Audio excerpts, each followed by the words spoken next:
What's up you guys, and welcome back to the channel. Today we are pulling the head on the Silverado to see if the piston's been damaged as much as I think it has. Now if you haven't seen the last video, I'll go ahead and add a clip right now of it. Get one last look at the carnage. Got the bent rods, broken valve. Thankfully the retainer clips didn't go down in the engine. Got the valve hat, the keeper. Unfortunately, pretty sure this rocker arm's done. Yeah, there's a few things bent, so I am a little worried. I did take and rent a boroscope from AutoZone. Now, it was pretty cheap. I'm not gonna put the brand on blast or anything. It wasn't very useful. I did find a little bit, I can't tell if it's a little chip or a huge chunk missing out of the piston, but I did see some damage. I did try to get that on video.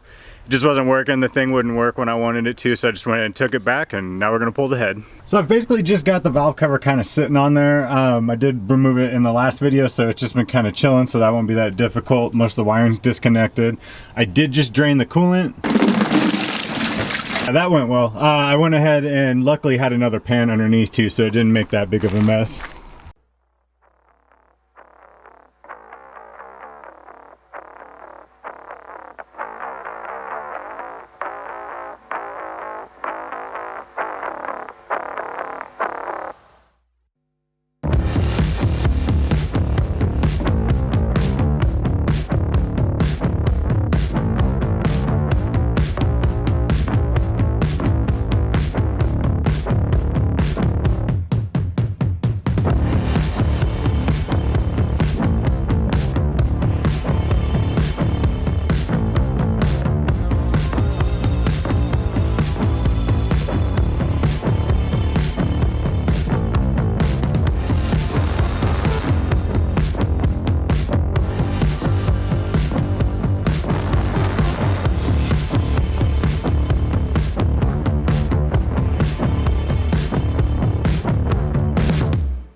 Yay!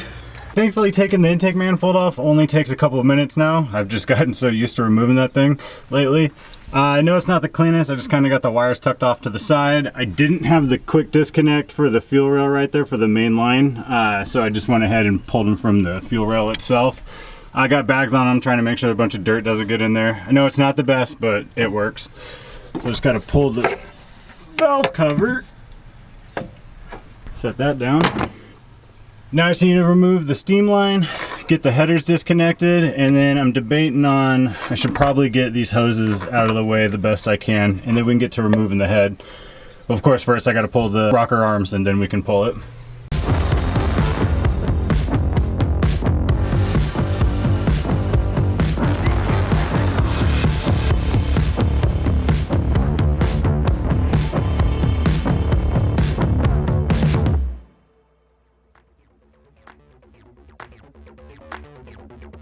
Okay, we've got basically everything removed from the head. All we have to do is pull the head at this point. I do believe I'm gonna have to pull the header though, because I can't really get to these lower bolts here with the header still in the way.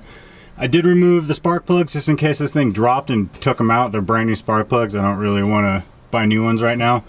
I do recommend though, this just reminded me of this shitty gasket that came with the headers. Get the GM gasket. This thing sucks. Got the steam line removed.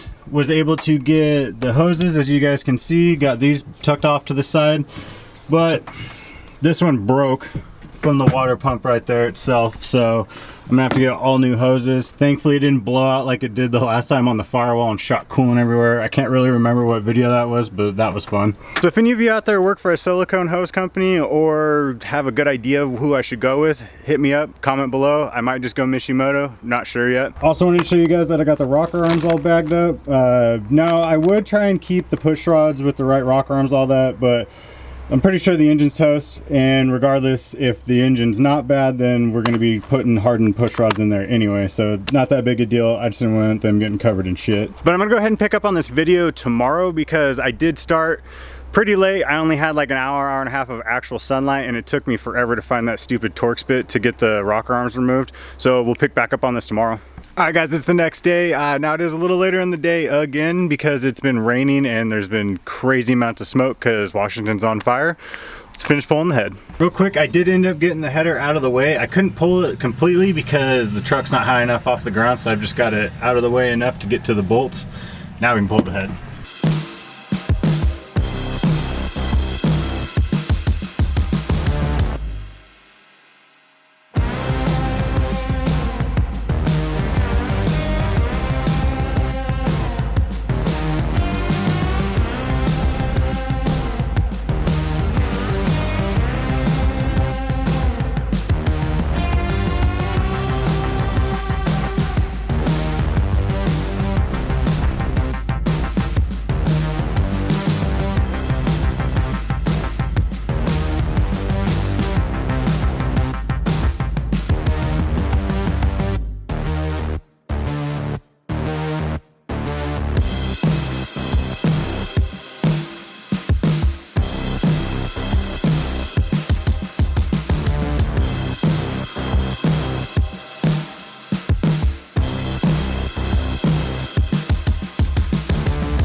Okay, here we go, boys. I'm gonna try and get you guys the best angle and lighting I can, but it's this very back piston right here. As you guys can see, the valve definitely hit the piston right there. There's a couple chunks missing out of it. I don't know if it's super life-threatening, but I definitely don't like it. So the super odd part to me though is the valve looks perfectly fine. Like, I'm gonna have to look at it a little better, but it doesn't even look like it smacked anything. It also moves nice and freely, so it's not bent. And it looks like it seats well.